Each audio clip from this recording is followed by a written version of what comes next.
Bonjour, bonjour, bienvenue. Content de vous revoir. Eh ben, regardez, je porte le Physio-Carrière dans sa deuxième version. Voilà, que je vais vous présenter lors de ce live. On a pas mal de questions qu'on a reçues dont je vais essayer de vous répondre. Donc, je me présente, je m'appelle Keren. Je suis la co-créatrice de la marque Lavradius et la fondatrice de l'école à Portet, notre centre de formation agréé, qui a été fondé pour accompagner, guider les parents et les professionnels de la santé pour pouvoir les éclaircir dans la pratique du portage et créer un confort mutuel. Parce qu'en fait, avec l'école à la portée, qui est une centre de formation de la marque, nous avons comme objectif non seulement que vous achetiez des porte-bébés, mais que vous puissiez les utiliser. Et c'est encore mieux si vous les utilisez bien et que vous prenez vraiment plaisir et un grand confort pour vous et votre bébé. Et pour bien porter, il faut que ça soit bien expliqué. Voilà, donc moi dans ma mission en tant que mère puis monitrice de portage qui a donné pas mal d'ateliers, donc depuis 2010, ça ne nous rajeunit pas. Et puis comme formatrice, je suis là pour vraiment, ça me tient à cœur de vous donner des clés de compréhension en m'appuyant sur mon expérience.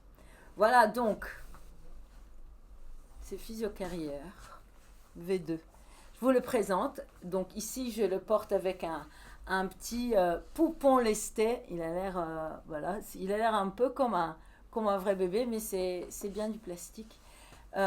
Tout ça pour vraiment que vous vous rendez compte de son adaptabilité. Donc déjà, en fait, on a ce petit clapet qui est censé avoir le look un peu classique, avec ce tissu qui est un peu satiné, qu'on appelle dans le jargon un serge croisé. Donc c'est un tissu qu'on utilise généralement pour les écharpes de portage tissées. Il est 100% coton et il est bien sûr Ecotex. Voilà, pour le moment, il existe en noir. Nous allons cet été l'avoir en plusieurs coloris avec aussi des motifs. Donc on a hâte, mais ça va venir. Voilà, donc ça c'est pour le tissu. Donc c'est un tissu assez chic, lavable bien sûr en machine, mais un cycle court et de moins d'une heure. Ensuite, nous avons, vous voyez ici, nous avons deux boutons avec un élastique que vous pouvez déboutonner très facilement. Ici, dans le petit clapet, nous avons un élastique, donc du coup, ce petit clapet, il est adapté pour plusieurs gabarits de plusieurs bébés. Et quand il fait chaud, ou voilà, on a envie d'avoir un peu plus de frais, on va attraper ici le clapet. Alors, grâce à cette filet d'aération, cette fenêtre d'aération, j'arrive aussi à voir la posture du bébé. Donc, vous voyez ici, pour un nourrisson, nous avons un respect d'écart entre les deux genoux voilà, un écart qui est égal à la largeur du bassin. Et en fait, le porte-bébé s'adapte tout en tirant ici les sangles latérales. Donc en fait, grâce à ces sangles, le porte-bébé, il se rétrécit en hauteur. Ça veut dire qu'on arrive à dégager les voies respiratoires. Et en largeur. D'accord ? Nous allons garder donc les mains vers le visage avec la bouche, avec la tête à hauteur de bisou. Nous avons rajouté le petit cale-tête.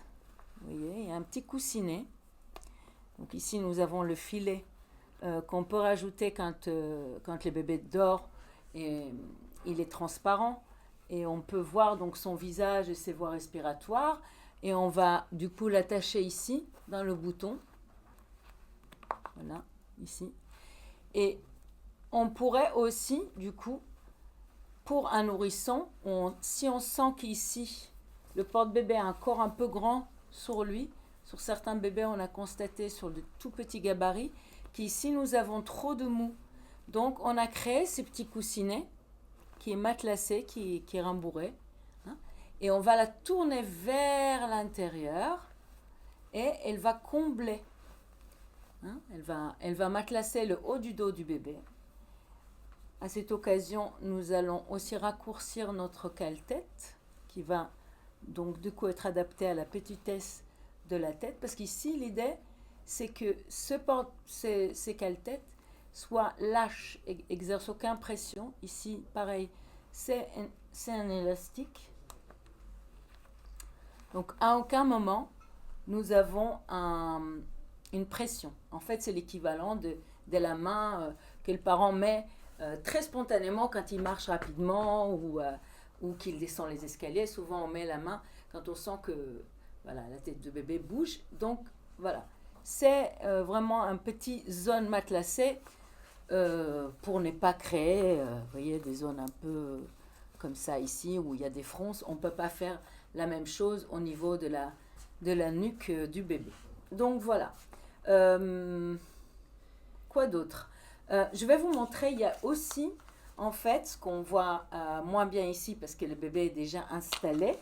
Nous avons cette partie centrale, du coup, qui est réglable en largeur. Ce qui fait aussi la différence avec le Physio-Carrière version 1, qui existe depuis 10 ans. Lui, il avait une autre solution pour être adapté à des nourrissons, qui était le petit booster. Maintenant, désormais, nous avons celui-ci qui est réglable en largeur, en hauteur et aussi avec le petit coussinet, ça donne encore un réglage. Mais il y a aussi une différence. Il est comme, donc on pourrait dire que dans son mécanisme, il est identique au Woody Carrier V2. Donc là, ça fait pas de grandes nouveautés au niveau du mécanisme et des petits réglages. La plus grande différence, disons, avec le Woody, c'est qu'on a du coup ce clapet qui nous donne un point supplémentaire, pour visualiser la posture du bébé. Donc ça, c'est plutôt pour les novices ou ceux qui aimeraient. Bon, ça n'a jamais empêché les gens d'utiliser le Woody Carrier, le fait qu'il n'y a pas une fenêtre d'aération. Mais disons que, je dirais, quand on est en été, ça peut être très utile. Donc, et aussi, il y a une différence dans les tissus.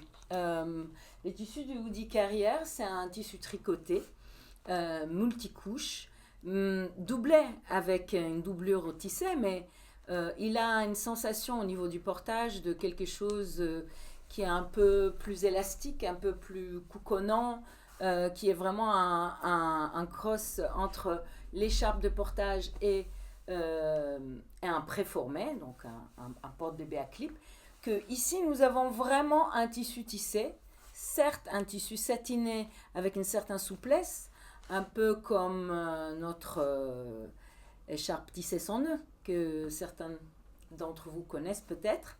Donc il a une forme d'élasticité, mais ça n'a rien à voir, c'est un tissu tissé, donc il a un autre toucher, un autre look, une autre sensation de portage.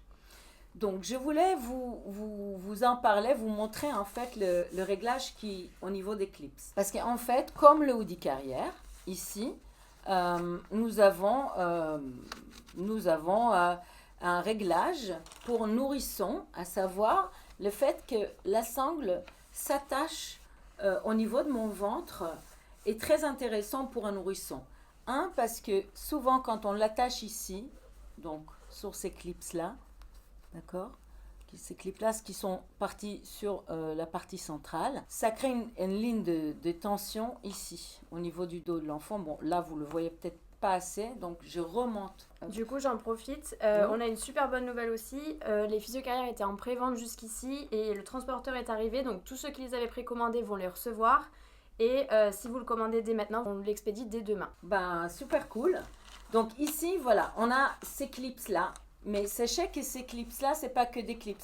C'est aussi des glissières. Ça veut dire que quand je veux relâcher ou sortir mon bébé du porte-bébé, je peux le faire de ce côté-là et je peux le faire de ce côté-là. Ça veut dire qu'il est bidirectionnel. D'accord? Et du coup, je peux vraiment... j'ai pas besoin d'aller trop loin dans mon dos. Voilà. Et de faire des exercices trop importants. Vous voyez, ici, moi, personnellement, admettons que voilà, je suis limitée avec cette main, que j'ai une tendinite, par exemple, ou que je suis quelqu'un d'un grand gabarit et en tirant ici, la sangle se trouve vraiment au milieu de mon dos. Et j'arrive pas vraiment à aller derrière et relâcher ma sangle. Ben, je peux toujours le faire ici. Donc ici, je tire ici, vous voyez, hop, et je donne du mot. Et quand je donne du mot, vous voyez, je peux très facilement aller chercher la sangle dans mon dos et de l'ouvrir et sortir le bébé du porte-bébé. Donc je mets toujours une main. Hein. Voilà. Ok. Alors moi, ce que j'ai envie de vous montrer, je sais qu'il y a des questions qui reviennent, en fait, qui reviennent très régulièrement, pas spécifiquement pour le physio-carrière, mais aussi pour le hoodie carrière et puis pour toutes les autres préformés d'autres marques. J'ai envie vraiment de vous donner 2 astuces pour avoir ce fameux problème où vous nous dites, écoutez, je ne peux pas aller dans mon dos et tenir mon bébé dans mes mains et aller dans mon dos pour clipser. Je ne suis pas très souple. Et puis, bon, j'ai envie d'avoir les 2 mains sur mon bébé. Et donc, on va trouver une solution. Cette partie centrale, il est réglable. N'est pas comme la version 1. Là, si je l'étale complètement, la partie centrale, elle est encore plus large que le physio-carrière 1. Donc, ça peut s'adapter vraiment aux grands gabarits, hein, des toddlers, des bébés qui ont plus que 3 ans. Hein. Encore une fois, bon, 3 ans, on porte très peu, mais ça peut arriver lors d'un randonnée, on va porter un bébé. Donc ici, vous avez un porte-bébé qui va vraiment, au niveau de la partie centrale, va être très très large, avec ici les fronces qui font que quand on le relâche un peu, le porte-bébé devient plus long, plus le petit coussinet qui peut être tourné vers l'extérieur et du coup, vous rajoutez de la longueur. Donc, même avec un grand bébé de 3 ans, les épaules ne vont pas être dénudées et vous allez porter vraiment en tout confort sur le côté, dans le dos, devant. Voilà. Donc, j'étais en train de vous donner une piste pour pouvoir porter un nourrisson avec les bretelles déjà attachées dans le dos. Donc vous allez me dire, ouais, mais comment je peux faire si c'est attaché dans le dos, comment je peux l'enfiler? Parce que du coup, il faudrait que je mette, j'enfile le porte-bébé, puis que j'arrive à mettre mon bébé contre moi. Donc moi, ce que je vous propose, du coup, c'est de donner du moula. Voyez. Déjà, je vais relâcher ici. Vous voyez, ici, à bout, il y a un élastique pour des raisons esthétiques, hein, ou quand ça pendule un peu et que vous voulez quand même garder votre silhouette, vous pouvez ranger tout ça. Donc ici, je vais donner du mou. Mais donner du mot, mais de sorte que je puisse quand même le saisir. Et ici aussi, je vais donner du mot. Avec cette main-là, je suis main mobile, donc je fais comme ça. Hop. Et je fais attention hein, que j'arrive toujours à attraper ma bretelle. D'accord? Je peux donner encore plus, un peu plus de mou. Hop. Et en faisant cela, ce mot-là, j'aime moins l'utiliser comme ça d'emblée parce que pour le serrer après, c'est moins... Enfin, je vais vous montrer après, ce serait plus simple. J'en profite pendant l'installation aussi, on a une question, Oui. savoir si on pouvait allaiter aussi avec ce porte-bébé-là. Oui, allaiter à la verticale, je vais vous montrer. Donc regardez ce que je fais en fait, regardez. Ma sangle, elle est déjà attachée dans mon dos. Par contre, je l'attache, mais aussi, je vais la serrer quand même, hein, avant. Je vais la serrer dans mon dos parce que le fait que, voilà, si on la pré-règle avant, il faut qu'on la pré-règle vraiment. Donc je fais en sorte qu'elle soit déjà, en tout cas moi qui ai un petit gabarit au niveau de mon dos, voilà, je la serre, d'accord? Comme ça, elle épouse bien mes épaules. Et donc, je vais prendre le porte-bébé et je vais le baisser vers l'avant. Et vous savez quoi? Je vais aussi ouvrir le clapet. Bon, il est déjà ouvert, c'est bon. Comme ça, je vois la posture, la position du bébé directement. Ok, je prends le poupon. Je vais commencer donc à le mettre bien haut, comme pour faire un row, d'accord? Et puis, je vais le baisser. Je vais le mettre à l'intérieur du porte-bébé. Je vais remonter le porte-bébé sur ses épaules, d'accord? Et je vais mettre les pieds des part et d'autre. Donc là, on est bien d'accord, hein, le porte-bébé est encore trop lâche, mais au moins, je n'ai pas à aller dans mon dos à clipser. Donc vraiment, je mets 2 mains, puis je vous conseille du coup de garder au moins une main sur le bébé. Parce que si vous avez enlevé vos 2 mains, c'est vrai que là, le porte-bébé, ça va. Le bébé, il va pas, il a le tissu entre les jambes, donc il n'y a pas de problème. Mais pour l'aider à maintenir sa position comme ça, enroulée et se sentir en sécurité, c'est mieux que vous gardiez toujours une main au niveau de son bassin. Et puis là, j'irai donc chercher dans mon dos une sangle. Je vais serrer un peu. Et puis j'irai serrer l'autre côté. D'accord? Et je ne vais pas aller à fond. Je vais aller ici chercher les cuisses du bébé. Je vais mettre contre le filet. Et là, regardez, je vais serrer aussi ici, devant. Et serrer devant. Voilà. Et en faisant cela, petit à petit, le porte-bébé épouse le corps du bébé. Je vais prendre mon petit coussinet que je vais tourner vers l'intérieur. Voilà. Ici, j'ai le petit filet que je vais récupérer au cas où bébé s'endort et que j'ai envie quand même de le couvrir. Oui. Par rapport au petit filet, la question c'est est-ce que le filet pour la tête s'adapte au bébé un peu plus grand aussi? Il ne remplace pas un bonnet. D'accord? Donc, s'il fait chaud, s'il fait froid, vous mettez un bonnet pour protéger du soleil ou pour protéger du froid. C'est un petit appui-tête qui est obligatoire, hein, et qui vous aidera beaucoup quand le bébé grandit. Il ne va pas complètement couvrir un grand bébé, mais il va soutenir sa fontanelle, en gros, pour pouvoir soutenir sa tête pour qu'il ne se ballotte pas à droite à gauche quand vous marchez, tout simplement, et s'il dort. Hein, parce que les grands bébés, ils tiennent leur tête quand ils sont réveillés, mais nous ne tenons pas notre tête, même nous, quand on s'endort. Hein.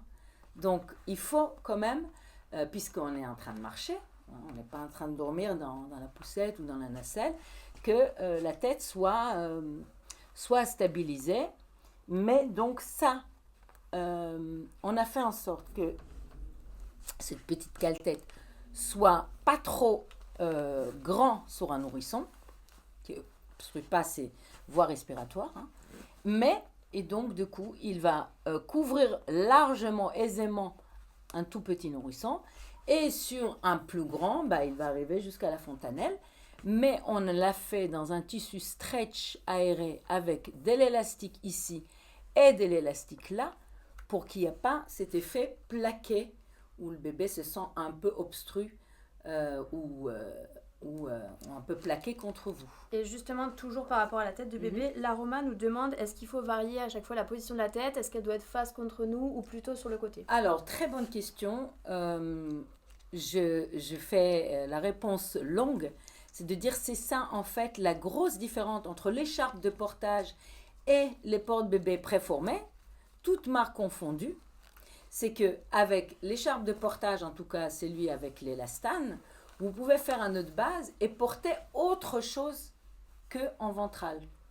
Et donc, avec un préformé, comme ça, quand le bébé est porté en ventral, il est mieux de bouger sa tête, voilà, avec les voies respiratoires pour que vous puissiez le voir. Donc, si ça, c'est face à nous, il faut mieux l'éviter, surtout si le bébé a une tétine. Hein. Il va être maximum à 45 degrés. Il ne va pas avoir un menton contre torse. Ça, on va essayer d'éviter, vous voyez, comme les hommes égyptiens. Hein.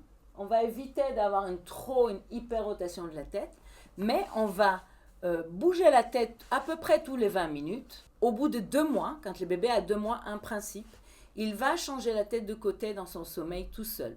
D'accord? Et même s'il a le coussinet ou le cale-tête, ça ne va pas le déranger à changer la tête de côté dans son sommeil. Donc, avec l'écharpe de portage, par contre, l'écharpe de portage et son nœud de base, vous pouvez porter autrement qu'un ventral.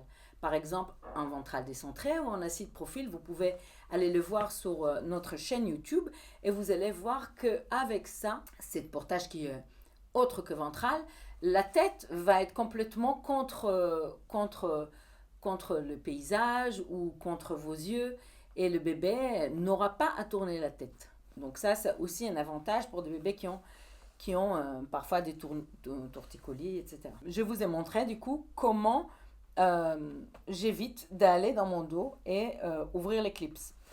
Je peux faire la même chose du coup pour pouvoir sortir bébé. Je fais le même chemin comme je vous ai montré. Je peux tout simplement ouvrir le clip, d'accord, ou bien aller dans mon dos et du coup donc ici vous voyez je suis un peu plus limitée avec cette main là, c'est pas un problème, j'irai ouvrir là, voilà, pour des personnes qui ont un certain handicap, c'est important de le savoir. Donc avec cette main j'ai aucun problème, j'y arrive, d'accord. Donc en faisant cela, en relâchant mes bretelles, j'arrive très bien à aller saisir ici et ouvrir, ou bien baisser mon porte-bébé suffisamment pour sortir mon bébé par le haut.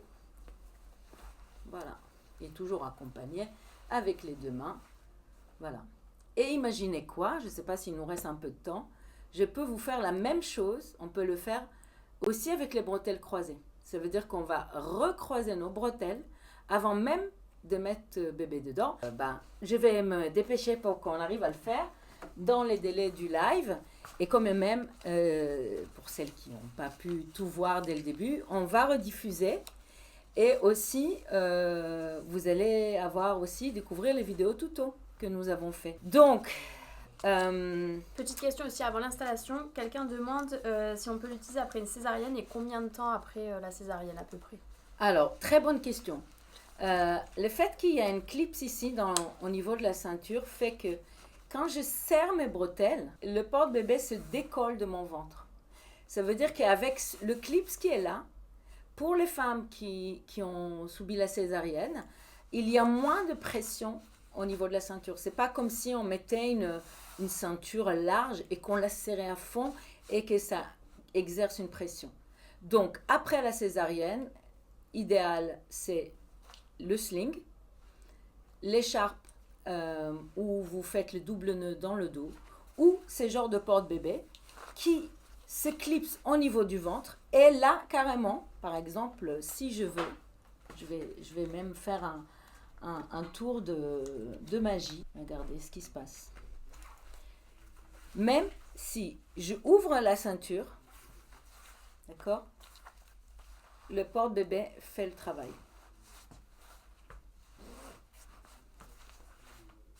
Le bébé ne va pas tomber. D'accord? Par contre, tout le poids va être sur mes épaules.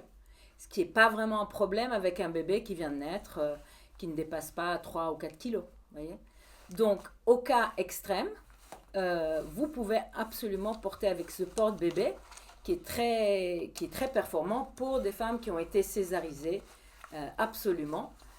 C'est ça aussi qui fait que pas mal de professionnels de la santé recommandent ces genres de porte-bébé à clip qui s'éclipsent au niveau du ventre. Voilà. Donc, je ouvre du coup les bretelles parce que là, je vais les croiser dans mon dos. Alors, vous allez me dire, mais pourquoi croiser dans le dos? En effet, le fait de croiser dans le dos, ça peut rendre parfois un peu complexe pour certaines personnes qui ont une schéma corporel parfois désordonné, comme moi, ou quand on est un peu fatigué.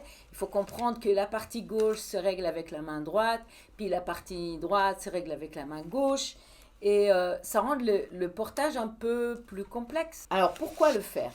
On le fera si on sent que même si je serrais à fond mon porte-bébé, je suis de toute petite gabarit, j'ai de toutes petites épaules, je fais, je sais pas, 34, 36, j'ai encore de la marge. Alors, le fait de croiser le bretelle dans le dos rend le porte-bébé moins large au niveau de mes épaules, d'accord? Et elles vont rentrer un peu plus. Alors, au lieu de le mimer, je vais les montrer directement. Donc, je prends bretelle 1. Et je vais donner du mou dans la bretelle. Je vais relâcher le sangle.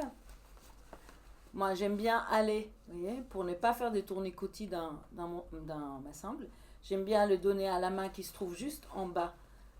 Et elle va le donner à l'autre main. D'accord?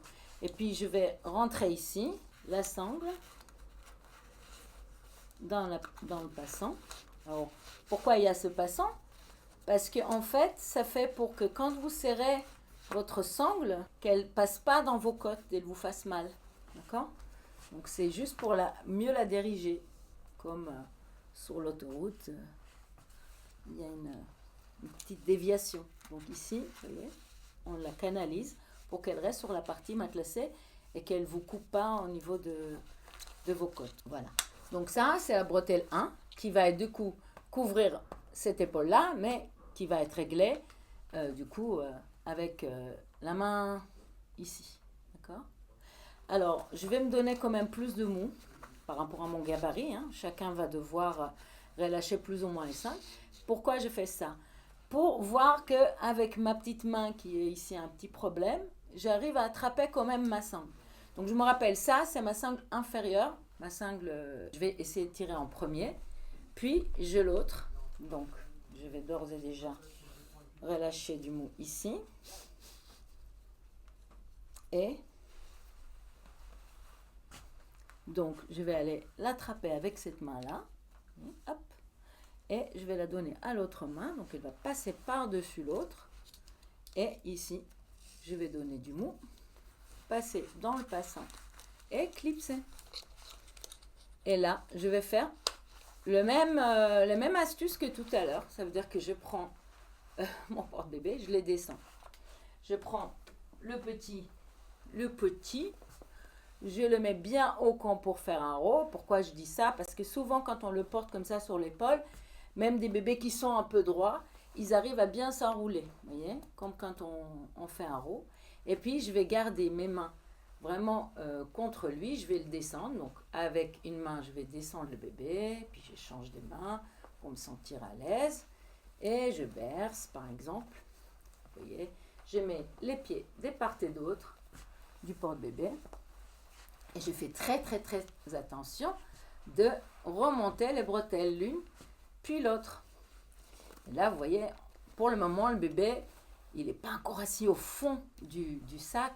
Et puis son dos n'est pas encore soutenu, donc je le tiens avec mes mains. Je vais aller chercher la bretelle inférieure. Vous vous rappelez, cette bretelle qui était là, je vais aller la chercher avec l'autre main. J'ai du mal, bon, c'est pas grave. Je tire en diagonale. Je tire comme ça en diagonale. Mais c'est très important qu'il y ait une main qui aide là et l'autre qui fait ça. Donc là, c'est plus facile pour moi. Ça y est. Et je vais faire avec l'autre. Donc ça, hop, hop, hop.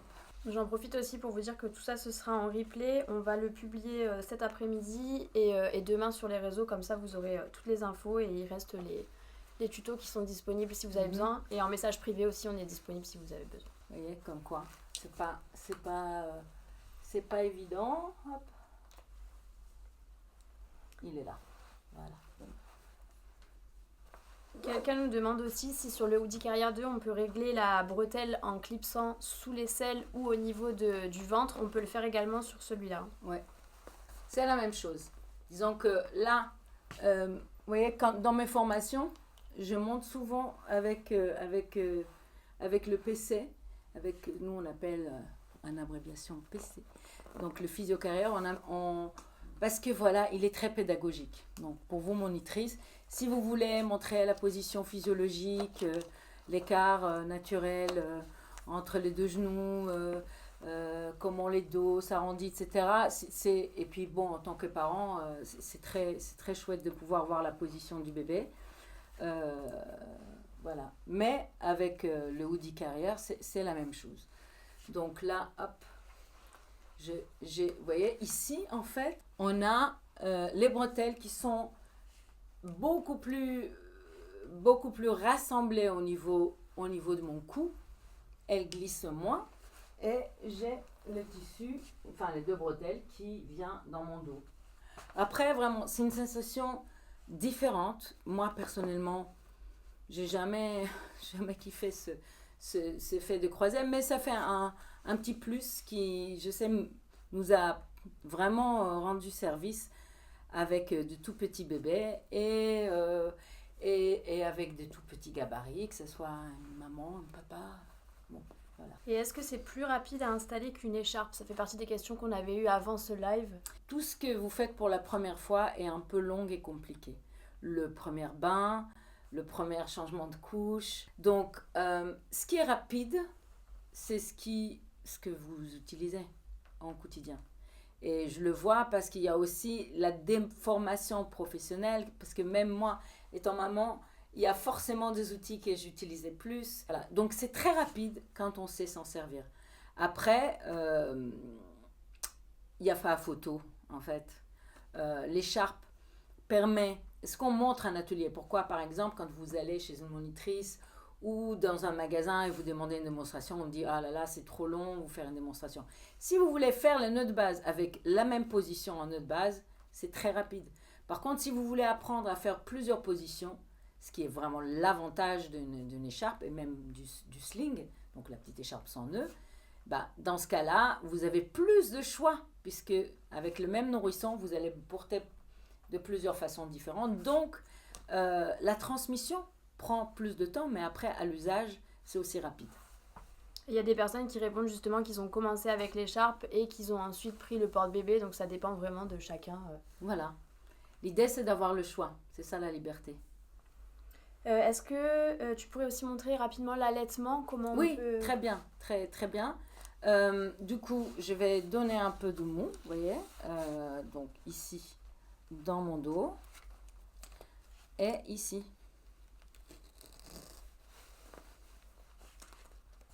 Donc, ici, en fait, vous voyez, la hauteur du portage, elle se décide vraiment, non seulement par rapport à la longueur des sangles, mais aussi par rapport à la hauteur de la partie centrale.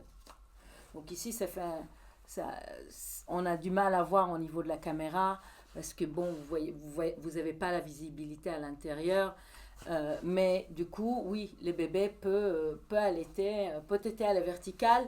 C'est mieux de le faire quand il a plus une maintien de sa tête. Ça veut dire que plutôt vers 2 mois, quand l'allaitement est bien rodé et qu'il saura vraiment trouver le sein et qu'il n'y ait pas un appui trop important contre sa tête.